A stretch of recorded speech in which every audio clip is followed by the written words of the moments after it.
Hi mga ka-bakers! Kumusta kayo?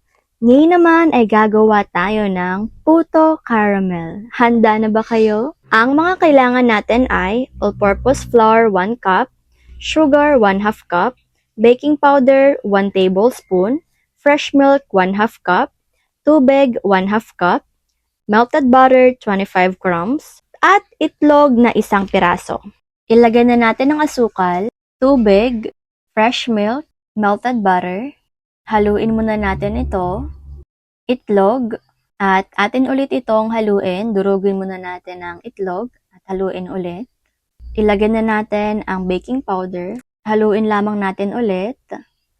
At atin nang ilagay ang ating all-purpose flour. Atin na itong haluin ng maigi hanggang sa magsama-sama na ang mga ingredients na ating inilagay dito. Just take your time lamang po mga ka-bakers.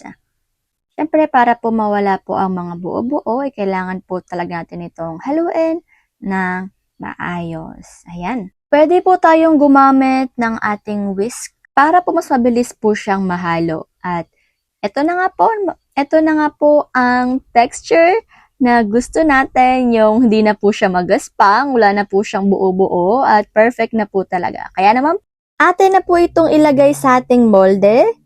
Yan. Ang size nga lang po pa nito ay yung regular lamang po nalalagyan ng ating mga puto. At magkakagawa nga po pala tayo ng 8 pieces lamang nito. Pero kung gusto nyo pong dagdagan ay okay lang naman po, or kung gusto nyo pong bawasan po ang ating nilalagay, ay okay lang din naman po mga ka-bakers. Just take your time lamang po, at eto na nga po pala sila na napaka-cutesy.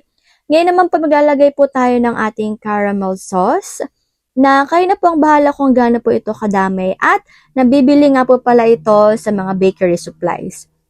Oo nga po pala, kailangan nga po pala nating i-ready ang ating steamer. Kailangan po ay kapag ito po ay ating inilagay, ay kumukulo na po ang ating steamer. Yan, ganyan na po siya mga ka-bakers, kumukulo na po talaga siya. At kailangan nga po at magdahan-dahan, baka po tayo ay mapaso. Yan, just be careful lamang po. At sa paglalagay nga lang po nito ay kailangan nga po pala ay yung steamer po natin ay wala po siyang leak or hindi po sumisingaw. At ang steaming time po nito ay 20 to 25 minutes at ang apoy po ay high fire. After 20 to 25 minutes ay luto na nga po talaga ang ating puto caramel na sobrang laki naman po talaga mga ka-bakers. Tignan niyo po ito. Umaalpas na po siya sa kanyang molde na napaka-cutesy. Ayan, napakaganda niya po niya tignan. At syempre, masarap din po talagang kainin. Nagugutom na po ba lahat mga ka-bakers? Kasi ako nagugutom na naman po ulit ako.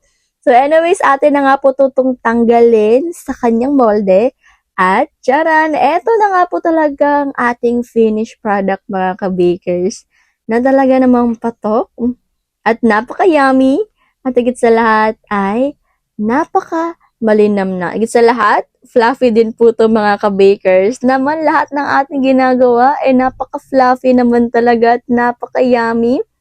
Kaya naman napaka-sulit po talaga nito kung atin po itong i-merienda or atin po itong gagawin pang kabuhayan. O di po ba napaka-sulit mga ka-bakers? Kaya naman po, eto na nga po. Sana po ay gawin nyo rin po ito mga ka-bakers. O di po ba winner?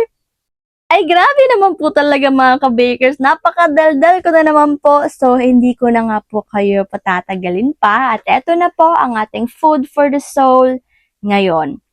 Mateo chapter 5 verse 8. Pinagpala ang mga may malinis na puso sapagkat makikita nila ang Diyos. Ay, naku naman talaga mga ka-bakers. Oh. Amen, amen, amen. Maraming salamat po Panginoong Jesus sa lahat ng iyong grace, ng kabutihan at sa pagliligtas sa amin na kahit na kami pa ay mga makasalanan. Kaya naman naku, bago nga po tayo mag-emote dito ay magpapaalam na po muna ako. Hanggang dito na lang po muna ako. Paalam muna. Take care at higit sa lahat ay God bless.